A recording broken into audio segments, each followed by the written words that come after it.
Hello and welcome to the second episode of the Research Podcast from Georgia State University. You can find this episode on Apple Podcasts, Spotify, SoundCloud, and Google Play. In each episode, we'll highlight interesting and innovative research happening at Georgia State. We will feature a different faculty member and a different topic each month, so you can learn more about research taking place across the university. I'm Jennifer Rainey Marquez, your host and Associate Director of Research Communications at Georgia State. My guest in this episode is Dr. Cynthia Cornelissen, Professor in the Institute for Biomedical Sciences and the Director of the Center for Translational Immunology. Dr. Cornelissen is one of the country's leading researchers in the study of infectious diseases, including sexually transmitted infections.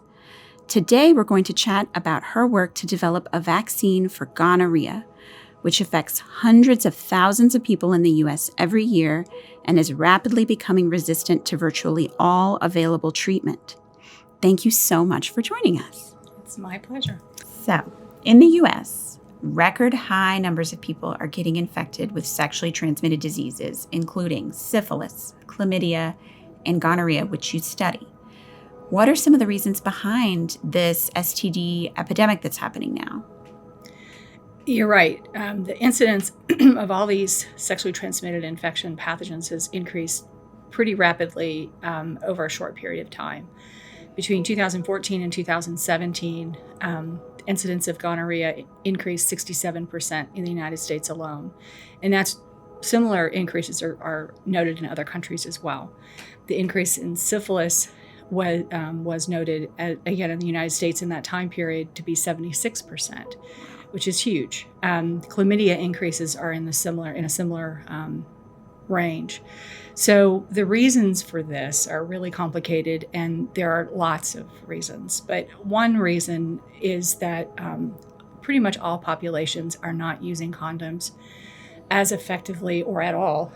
And condoms are really an effective measure to prevent transmission of these sexually transmitted pathogens. And when you say all populations, that means gay, straight, young, old, everybody. Wow. The numbers of people really effectively using condoms are way, way down. And basically the bottom line is if a couple is not worried about getting pregnant, then they tend not to use condoms, even though they are the most effective means to protect a person against transmission and or acquisition of an STI pathogen. This is also complicated by the fact that we're no longer sort of in an AIDS crisis generation, and so people aren't as worried about HIV transmission, not thinking about these other bacterial STIs as much. Is that part of why the hypothesis is that condom use is down, as we're a generation removed, people just aren't thinking about it as much? Certainly that is a hypothesis. It's not been fully proven, obviously. There has also been a correlation, again, not proved, between the introduction of so-called PrEP, which is pre-exposure prophylaxis. It's a cocktail of drugs to prevent the transmission of HIV, which causes AIDS.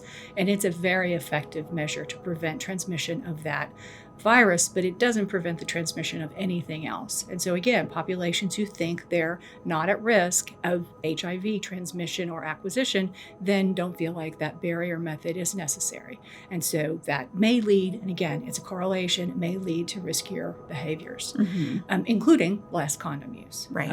In addition, with the advent of drugs to deal with sexual dysfunction in elderly males in particular, but also women, things like Viagra, for example, that's enabled people to be sexually active longer. And again, they may not be thinking about getting pregnant, that's not a concern, but yet transmission of these STI pathogens still is quite possible. And in fact, the incidence has been on a pretty dramatic increase in the elderly as well. Wow.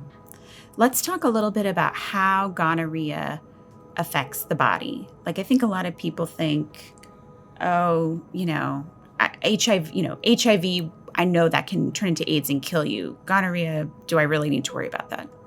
Right. So in women, the infection is very often asymptomatic. And so women don't know they even have the infection. So that means, one, they can serve as a reservoir to spread the infection, but also it means that the infection can ascend into the upper reproductive tract. If that's the case, then the organism can get a foothold in the upper genital tract and cause inflammation, kind of a smoldering inflammation. That can lead to what's known as pelvic inflammatory disease, which can lead to chronic pelvic pain, which is basically a lifetime of pelvic pain. It can also lead to fallopian tube scarring, which ultimately can lead to infertility. This organism, along with chlamydia, are two leading causes of infertility in young women in this country. Wow. The organism, so in men, very often the infection is symptomatic. Symptomatic means painful urination. It means very often in men a very obvious discharge. And so they know that something's wrong and they need to be treated. However, occasionally it can be asymptomatic in men. And again, the infection can ascend into the upper tract and cause infertility. So it's not unheard of for gonorrhea to cause infertility in men as well. It's just less common because they seek effective treatment. Mm-hmm. The organism can also escape the genital tract altogether and get into the bloodstream. If it gets into the bloodstream, it can get to the heart, and it can also get to the brain and the meninges, the covering around the brain. In pre-antibiotic times, before we had antibiotics to treat the infection, those were very common manifestations of gonorrhea. Anymore, that hasn't been the case since antibiotics came to pass. So the organism can get to the heart and cause inflammation of the surrounding the membranes around the heart as well as the valves and cause endocarditis. It can also cross the meninges and get into the fluid around the brain, replicate happily, and cause meningitis. And in fact, basically, a sister organism of this pathogen is Neisseria meningitidis, which is a common cause of bacterial meningitis. And both organisms cause meningitis in exactly the same way. So the CDC is very concerned about gonorrhea, not just because it's infecting a lot of people, though. They're also warning that it may soon become virtually untreatable thanks to antibiotic resistance. So first, can we just talk briefly, what does antibiotic resistance mean? Sure. So antibiotic resistance takes place in bacteria when they either mutate or change their DNA sequence in response or as a consequence of exposure to an antimicrobial drug. And generally, it's a low concentration of an antimicrobial drug. That's basically a selective environment for a change to take place, a DNA change. Neisseria gonorrhea has evolved resistance to every antibiotic that doctors prescribe for this, to treat this infection over time. And one example of how Neisseria gonorrhea becomes resistant to these drugs is that they can overproduce pumps in their membrane, which enables them to just pump the drug right back out. So the drug comes in, but then they overproduce these pumps that just turn the drug right back around. So that's one mechanism of resistance. Another very common mechanism of resistance is that they can mutate the target of the drug, whatever that target is. So the drug has to interact with a protein in the bacterium, and if the sequence of that target changes, then the drug is no longer effective. That's one of many mechanisms that this bug has to basically cheat us out of the drugs that we have developed to treat it. And so that's in a nutshell, how resistance evolves. So what is the current recommended treatment for gonorrhea now? The current recommendation is to treat with two drugs simultaneously. One is called Ceftriaxone, and it's administered intramuscularly via a shot one time. The second drug is given orally, and that's called azithromycin. And the idea of treating with both drugs simultaneously is that we might be able to stave off resistance to the combination therapy. The problem is that resistance to both of those drugs has already emerged in the community, and it's actually not that rare. So in other words, resistance to the individual drugs is already out there. And so it wasn't that big of a surprise, in fact, that some people have already failed the combination therapy. So there have been treatment failures in recent years in actually lots of countries that appropriate therapy completely failed. And then doctors basically had to go back to square one trying to find a drug that would treat that infection. Thankfully, that's been the case. They've been able to find an alternative drug. But on the horizon, not too far on the horizon, it appears as though we may be in a situation where we have untreatable gonorrhea again, like we did before antibiotics were developed. And why can't doctors just go back and prescribe some of these older drugs again? That works with some other bacteria, antibiotic-resistant bacteria. The gonococcus is crafty, and it has not given up those resistances to drugs like penicillin that we haven't used to treat this infection in decades. So when you stop using a drug, it doesn't lose the resistance, it keeps it. It hangs on to it. And so in those bacteria where the resistance basically goes back to normal, or the set type or the wild type, the idea is that there's a fitness cost associated with changing the sequence of that target, for example. So in other words, the normal sequence works best, and the mutated version doesn't work as well for its normal function, but now it's resistant to this drug. So as long as the drug is in the environment and is being used to treat the infection, well, it's okay to deal with that fitness cost, right? But as soon as the drug is removed, then the sequence in the population goes back to the wild type, which is more functional, right? The gonococcus somehow has gotten away from that fitness cost. And so resistance mechanisms, sequences of particular targets that are resistant to penicillin, even though now we haven't prescribed penicillin for decades, that sequence is still in its resistance mode, in its resistance sequence. And that's true. So if you look at the population, fully 30% of strains out there today are still resistant to penicillin, even though we haven't used penicillin in decades. Similarly for tetracycline, and even more strains are actually resistant to both. So you're working to develop a vaccine against gonorrhea that would hopefully eliminate this sort of treatment problem with no end that we've gotten ourselves into. Scientists have known about gonorrhea for over 100 years. Why don't we have a vaccine yet? Right. Well,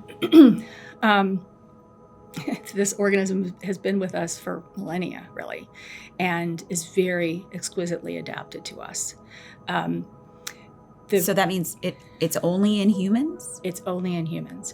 It's not found in any other animals. They're actually Neisseria-adapted strains for other animals, but they can't cross species lines any more than our strains can cross species lines. It's not found in the environment. It's only found associated with humans. Why is it so hard to develop a vaccine? It goes back to the biology of the organism. The organism is able to take up DNA from other bacteria in the environment, and that enables them to pick up antibiotic resistance markers readily. It also means that they're able to change their surface structure very dramatically and very quickly. So virtually everything they put on their surface is subject to what's known as high frequency phase or antigenic variation. They can either turn it on and off, or they can change antigenic type very quickly at a frequency of 1 in 100 to 1 in 1,000 cells. And let's explain what antigens are. Antigens are anything that the immune system sees. They can be proteins, they can be sugars, they can be anything. So anything the organism has on its surface, almost everything, it varies at very high frequency. And so the organism has been referred to as a chameleon because it can change its surface sort of at a whim almost. And so that means that when a population infects a human, one, it's presented with a dramatic array of different antigens with which to sort of cope with, but also eliciting an immune response against any one of those is not functional because it has the capacity to change it to something different in no time. So it's really hard for your immune system to fight it off, or you could get reinfected again and you don't have any learned immune response. Exactly. So there's little to no what's known as acquired immunity, which is what you would want in need in a protective immune response, at least as a consequence of natural infections. So natural infections are not protective, and people get infected over and over and over and over again, and that even increases the risk of those sequelae, like I mentioned, the infertility and the pelvic inflammatory disease, and ectopic pregnancy, which is when the fallopian tubes get scarred, and therefore the fertilization occurs, and the developing fetus actually develops in the fallopian tube as opposed to dropping down, and that can rupture and kill the mother, in fact. So how is your lab, this sounds like a lot of challenges to deal with when you're coming up with a vaccine. How are you trying to work around some of these challenges?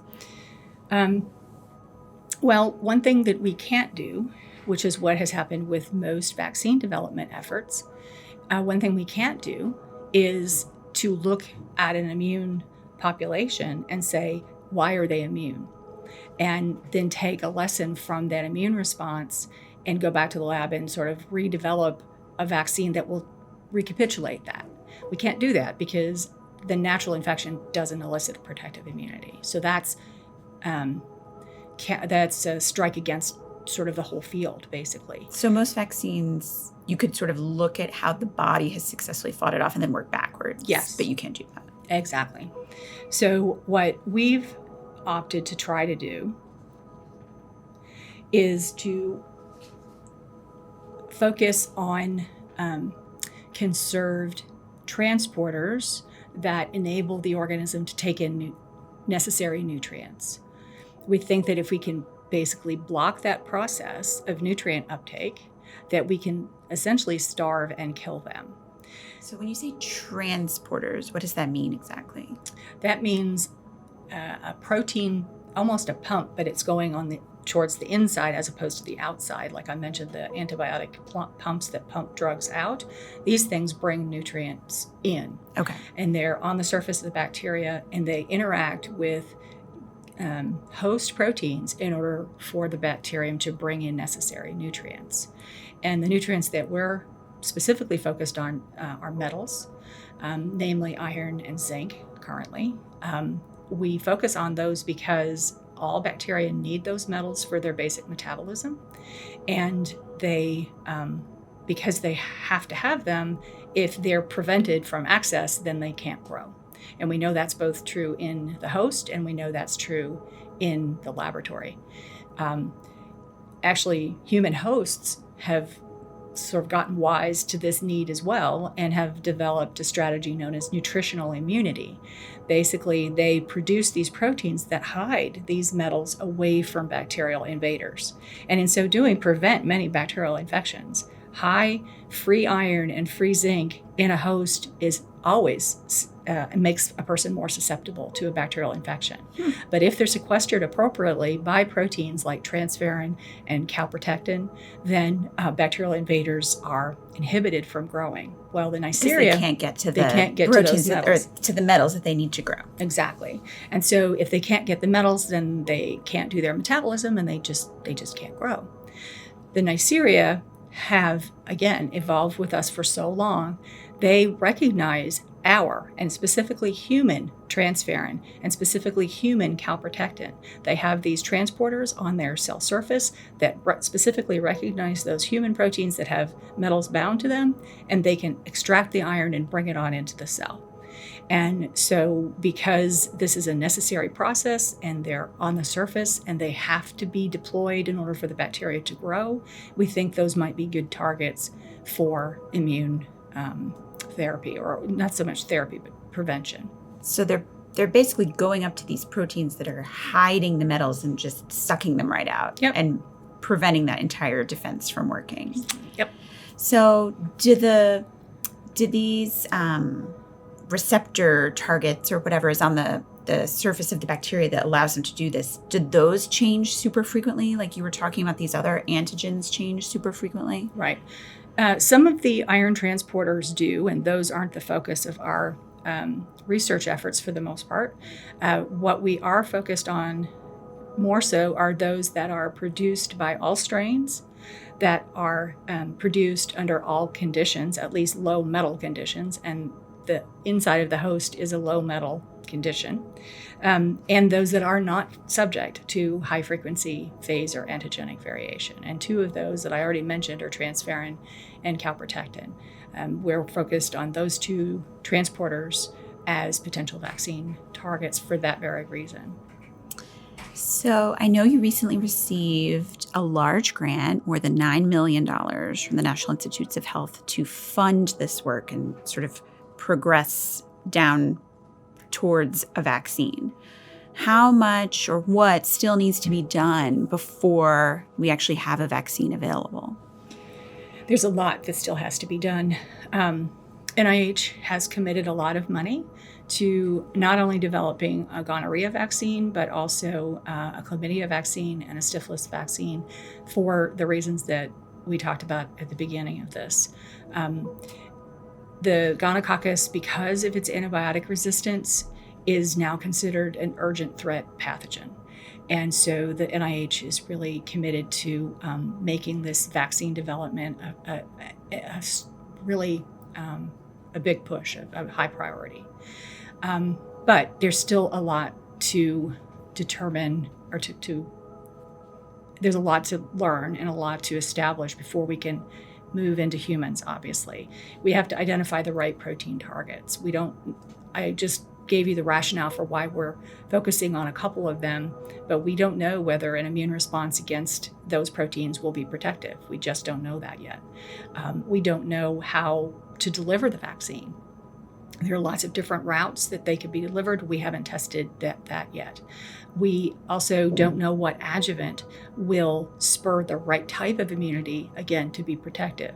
And what's an adjuvant? An adjuvant is something that's added to a vaccine cocktail or formulation that will goose an immune response. But they also are geared towards skewing a particular type of immune response. And as I've already indicated, because we don't know what kind of an immune response is protective, so-called, we don't know what the correlates of protection are, we don't know which type of immune response we need, and therefore we don't know what adjuvants we need. So we're still at the very beginning stages of all of that. Moreover, we don't know what populations should be targeted for vaccination. And we would want to target populations that would have the biggest impact on disease spread. And we would also want to protect the largest number of people and also fertility of people. So we don't know who would be targeted for vaccination. Those would all have to be decided. And then ultimately, these vaccine formulations would have to be put into humans.